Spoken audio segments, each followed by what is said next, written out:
Welcome back to the Chicago Tomahawk. I'm Mike, got Matt up top, and today we're going to be going over how the Canadiens swept the Jets. Vegas has taken a 3-2 series lead over Colorado. Tampa closes out the Canes. Islanders beat the Bruins. That was another 4-2 series. And Rod Brind'amour, he's a free agent coach. Adam Fox, Victor Hedman, and Cale Makar have been nominated for the Norris Trophy. And let's talk about the ESPN Turner deal and the differences between the NHL and the three other major sporting markets, and how possibly the NHL can start, maybe marketing the product better so that they can get more fans, so they can get better TV deals, which means the players can get paid better, considering the product that they put out onto the ice. But before we get into it, do us a favor. Hit subscribe, leave us a comment on social media or in the comments. It really helps out. And let's talk hockey. We love talking hockey. So to start us off, Canadiens sweep the Jets. What did you take from that series, Matt? Didn't see that one coming, no. Honestly. Carey Price is hot, and anything can happen when your goalie's on. And I think that Scheifele hit probably was the downfall for the Jets, because he was a key player for them guys, and they just couldn't get it going. I think the Habs had the lead the whole series too. Yeah. I think they lost it at one point. Was it game 4? I think it was at one point, but then still majority. Yeah. I did not see the Canadiens completely dominating the way that they did. It seemed like Blake Wheeler was a complete no-show all season. I haven't heard his name once all season, except from us asking about him. Right. Do you think that the Jets even making it was just somewhat of a Cinderella example of a Cinderella team? I think they were lucky that, Calgary's not that good, and Ottawa's not that good. Vancouver had their 2-week pause because of their outbreak. Yeah, they kind of lucked out. I mean, they still had a good record, but it was cool to see him sweep the Oilers. I mean, I didn't see that one coming either. But did you hear what Hellebuck said today? Yeah, he says that they're on the verge of bringing a dynasty. Yeah, don't you have to win one first though? Yeah. I mean, at least make it to the final. They're not close at all. I don't know. No way. I mean, he's just behind his team, and but I think they're way off. I think they need obviously Hellebuck's great to start with and build around, but they're not even close, man. Yeah. It's a shame. It just seems like that Montreal is just built for success. It just seems like they're not spending a ton of money on star players other than their goalie, but It just seems like that they're built tough to play from the top all the way down. Moving on to Vegas and Colorado. Vegas is leading this series. I didn't see this happening, but I did expect it to be a close series. I was expecting Colorado to be up 3-2 right about now. But what do you take from this, man? I still think it could go 7. I think I picked Vegas in 7 just because they've been here before, and Colorado they're close, but they haven't kind of experienced what this Vegas team has. Right. Not the Avs organization, just this new culture team. This new. Not like Sakic's Colorado. It's more like McKinnon's now. He's never, really been this far, and I think they're tanking. I mean, I don't get it. Grubauer hasn't been good. Cale Makar, actually, he's awesome, but he took a high risk play, and he got caught, and Mark Stone made him pay. Yeah, big time. And his cellies are awesome. I don't know if you've seen him. That guy gets amped up, man. Yeah, he does. It was awesome. But I don't know. It's going to be tough for him to come back. The Avs to come back at home or in Vegas. It's going to be tough. That building's tough to play in. So it could go 6, but you know what? I wouldn't be surprised if it goes 7 because I think not McKinnon's going to have a great game, and it's pretty much it's the biggest game of his career. Let's see if he could take it in. Yeah, let's see if he's actually being paid appropriately and actually not taking a pay cut. Yeah. So we'll move on to Tampa closed out the Canes. I thought that this series was 4-1. I honestly thought that the Canes had more in them, and I think their penalty kill is what failed them. If they could have stopped Tampa on their, and not taking so many penalties on top of that, but if they could have stopped Tampa from scoring so many power play goals, this would have been a much closer series. What do you think?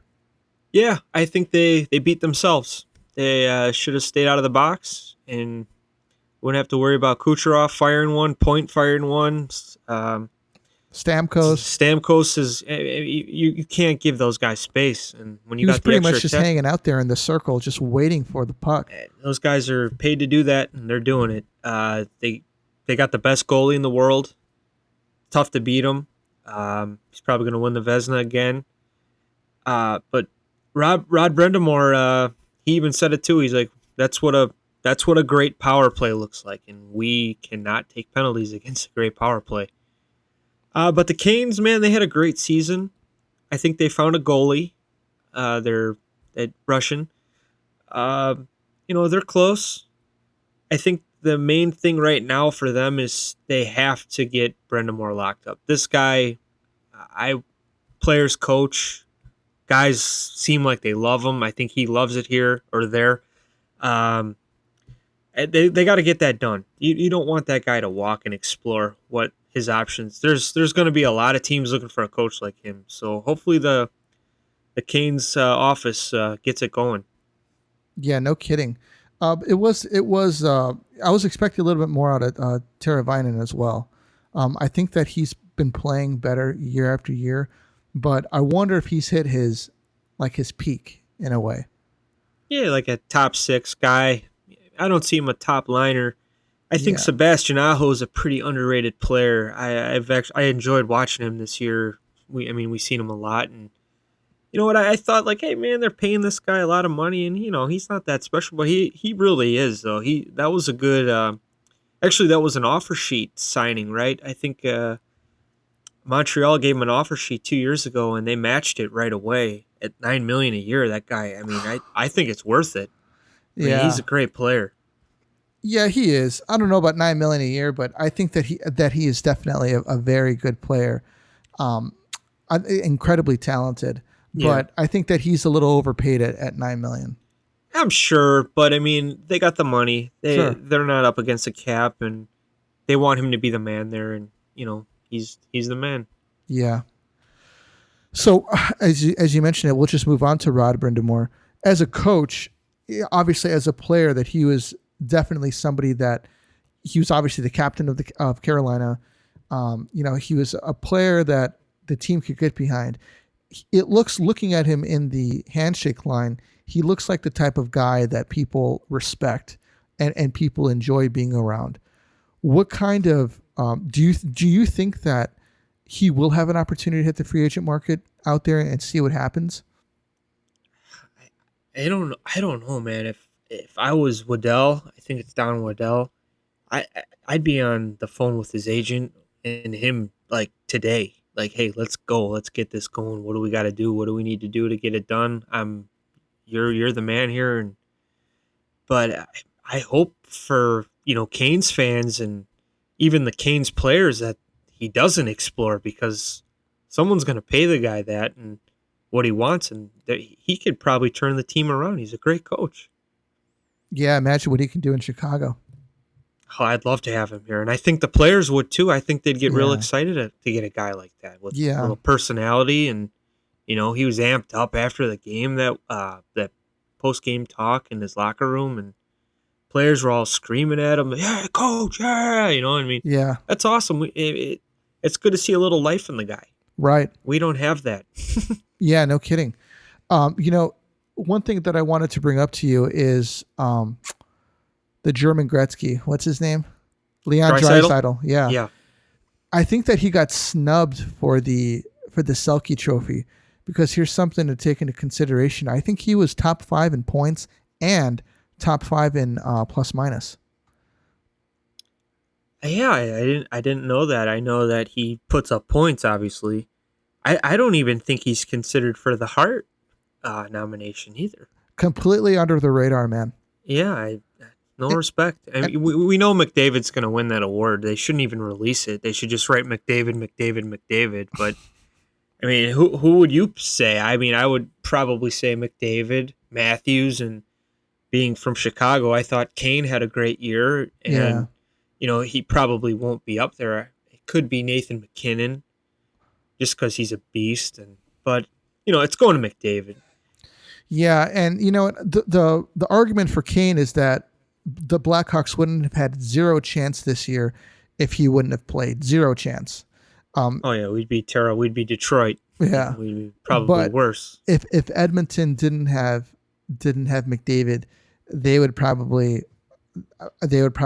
just as bad, really, because they would still have Leon Draisaitl. I wonder if Kane didn't play, if DeBrincat could keep up his production.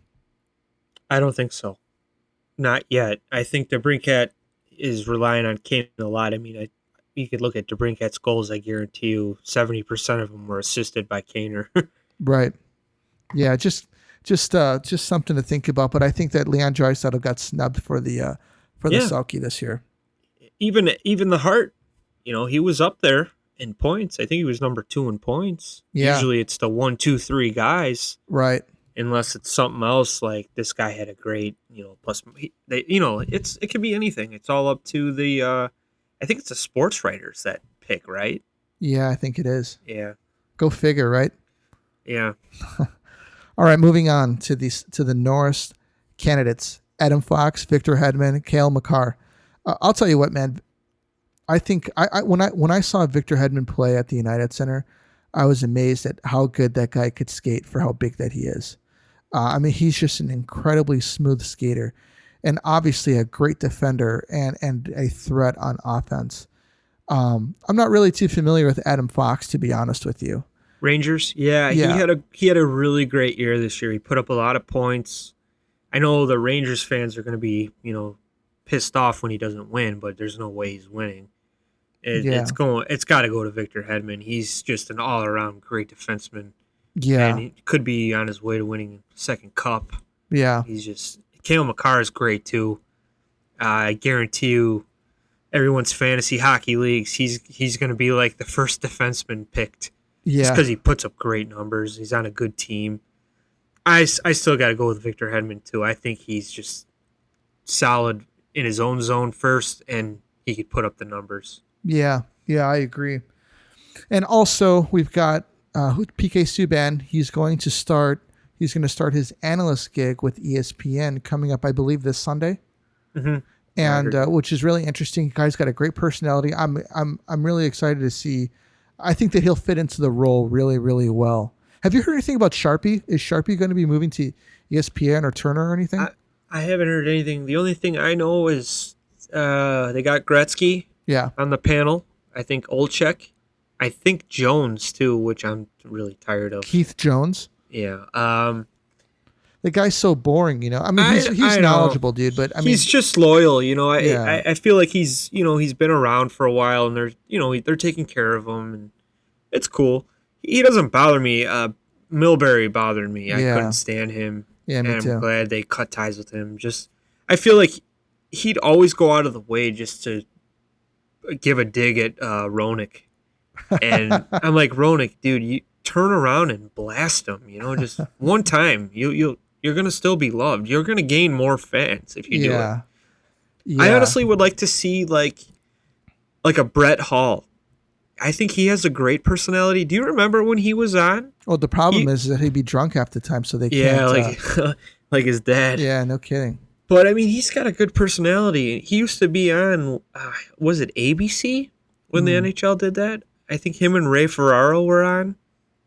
That was a huge deal when Ferraro called him out for being in the crease that Stanley Cup. Oh, right. Otigo, he's like, yeah, you were in the crease. It shouldn't have counted. And Brett Hall goes, got a ring. It's like, I got my ring and my name on the cup, so it did count. Yeah. So this was on TV. It was pretty cool. I remember watching it younger. I'm like, what did he do wrong? He followed through a shot and a skate went in the crease? Come on, get out of here. He didn't. That was such a stupid rule. Yeah, I thought it was too. That was so dumb. Yeah, I'm glad that, things have changed for the better. Now you can ram the goalie and you could score. Yeah. No, I mean, now they call it interference. I mean, even if you bump the goalie, right. It's like goaltender interference. Right. But, it's a lot better. I mean, if you're doing a flyby in the crease and it goes in, that's good, man. If you don't make contact with a goalie, it's good. Yeah. If you're not impeding on the goalie, there shouldn't be an issue. Which I think they should review those every time. What, bumping into the goalie? Yeah. Yeah, because a lot of them are bumped by their own defensemen. There are some instances where the goalie is completely distracted by it, and and the guy had no chance. Yeah, if you take a guy's leg out and you're pushing it the other direction, it's like, oh, I can't push, or I can't, lead with my leg going to the other side. Yeah, I get that. Yeah. So I wanted to talk about the ESPN Turner deal, okay? Mm-hmm. And I think that it's just to give some perspective about the other 3 leagues. I was talking on social media today with a couple young guys, and we're just, kind of just going back and forth about why the NHL doesn't have a bigger following, and a lot of people believe that it's because it's an inaccessible sport, that you have to spend to spend $1,000 to get equipment to go out there and play ice hockey, and I'm like, that's not the case. Anybody can go to Dick's Sporting Goods, buy a hockey stick for $20 and buy 3 balls for like $7 and go outside and play street hockey. You could use garbage cans for goals, just to play. You can do that.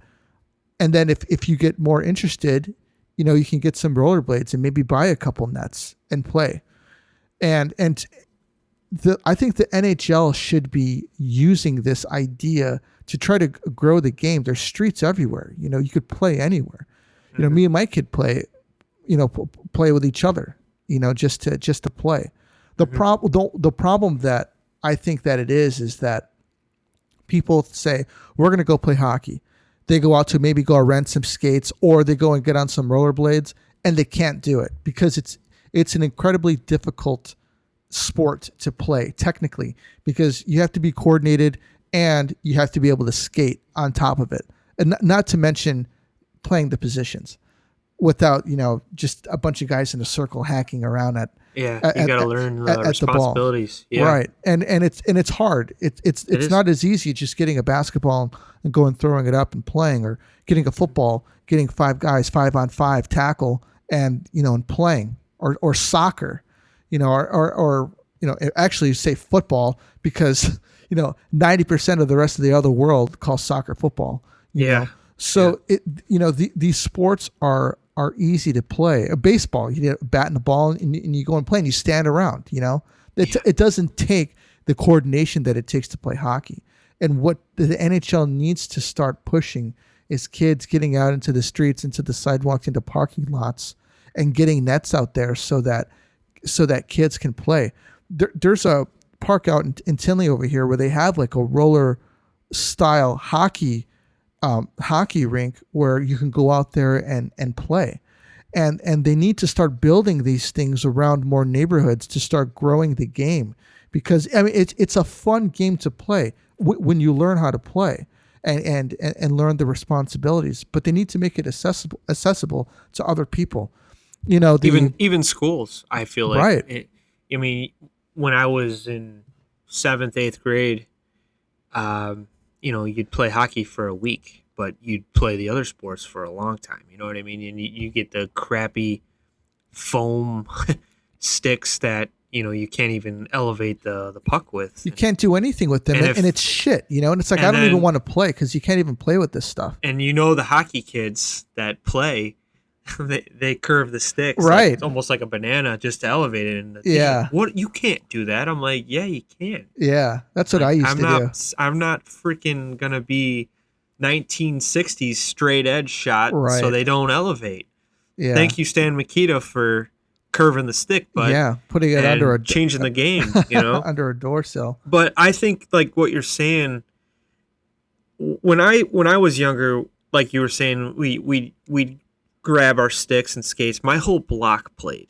Like I had a friend who went to Rice. I had a friend who, he played for St. Rita. I went to St. Lawrence, and our whole block played. We had 3-on-3 games almost every day, it seemed like. And, people would be like, why are you guys playing hockey? Well, we all play hockey. But ever since the Hawks, ever since Bill Wirtz died and they started playing games on TV, I noticed the game grew a lot here. Kids, a whole generation, if you think about it, like our age, didn't watch hockey because it wasn't on. They didn't have anyone to watch. Chicago Blackhawks are a hockey team. Like there's kids my age that didn't watch their first Hawks game till Kane and Taves were here. Yeah, they that's had crazy. No clue what the rules were. They're the types of guys that would go to the game and be like, "Oh, shoot it, shoot it, shoot it, shoot!" No matter where you're at, it's like, dude, that's not how it's done. Sit down and freaking watch. But I feel like since we've gotten Kane and Taves, they really grew the game in Chicago. But they need, and I guess Florida is going through this now with Tampa and even the Panthers. There's a lot of beach rollerblading going on now. I've been seeing Barkov videos where he'd crash like a hockey rink, and they'd be playing beach hockey. And I think it helps when your NHL team, has good players. They're good. The team's winning, and the kids want to be like, hey, I want to play now. I want to be like, say like Dallas. I want to be like Tyler Seguin, But I was think going to say help. Mike Modano. Oh, yeah. Well, guys our age, yeah. But these new guys probably like Jamie Benn and like all those guys. But yeah. I think it helps when your pro team is good and kids go to a game and it's like they fall in love with. Like that's what I did. I went to a Hawks game. I want to play hockey. I want to play hockey. I want to be like Eddie Belfour, Yeah. And that helped me. But these other teams need to do that. And I think the NHL is doing a good job. They're putting good teams out there. What do you think? Like 4 or 5 teams are just really bad out of 32. Yeah, it's not bad.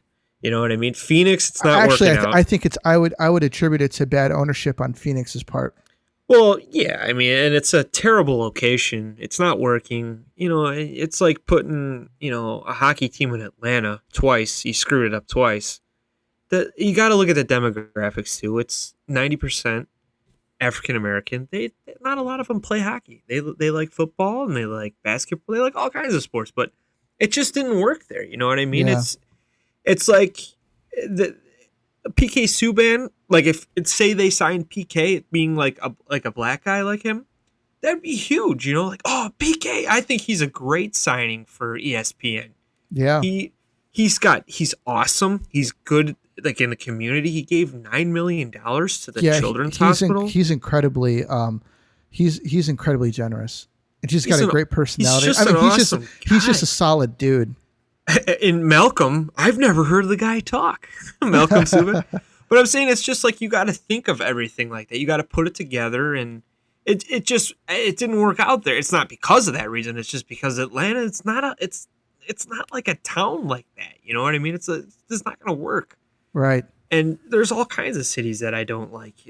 Even Anaheim. Do you think Anaheim's a good hockey city? I don't. I think they won the cup, but I mean, they spent a lot of money to win it, and I feel like the games you could see more empty seats. The Stanley Cup final. So I think the NHL needs to do a better job with that. Like just marketing. Their marketing is, I think, finding the right places. The marketing of the game, I think, is terrible. I mean, you don't really see it anywhere unless I'm. We have stars. We have McDavid. We have Kane. He's incredible. Matthews is American from Arizona. I mean, anybody can play. He's from the desert. Yeah. He's a Hispanic. His mom's Hispanic. He's white. It's like anybody can do it. Yeah. He did it. He won the Richard this year. So yeah, they got to do a better job at just exposing these guys. Like McDavid, get him out there and. Well, he plays in Edmonton. That's one of the problems. Show his clips of him burning people all the time. It's like, whoa. Even Cale Makar, he like, what did he do? Like a stutter step to a guy? And then Even the guy at ESPN, who's a basketball guy, he's like, damn! What, this Stephen A. Smith guy? Yeah. He's like, damn, he stutter stepped him. You know, I was like, shit, he's talking about hockey? The last time he talked about hockey was when the Hawks were on their incredible streak, and was that 13? Yeah, I blasted him one day because he said something that was freaking stupid. He's like, you can't give LeBron's better than the Blackhawks because there's ties in the NHL. And somebody commented, it's like, actually, dude, that's not a tie. That's an overtime loss, but you still get a point. There hasn't been ties in hockey since '06. Yeah. So he's like, oh, shit, you know? But anyways, so you look at the MLB and their TV rights. They have a big deal. The NFL gets, I believe, $2 billion a year for their deal, and the NBA got a huge deal a few years ago, and salaries exploded. And this is good for, obviously, it's good for basketball because it gets people tuning in. You know, they want to see, you know, these guys making this money, seeing how good they are, you know. And then you have the NHL that's kind of just poking around, and I think they're only poking around because of bad marketing from the NHL office. Bettman is growing. Yeah. I think he's done a good job growing the game. He has, but I think the marketing at the NHL level needs vast improvement. Yeah, like I said, it starts with the teams where they're located. I think that, like, Phoenix, get rid of it. If you're losing money, get rid of it. Like, if you're not going to start a business to lose, and they lose every year, and other teams, like, you know, like the big teams, they have to pay for that. I'm pretty sure they have to. Aren't they owned by the NHL still, like partially? The Coyotes? Or do they have the Coyotes? Do they have a brand new owner 100%, or are they? Remember, it was like a 50 to something deal where it was. And then didn't Gretzky's tell them that they didn't have to pay him?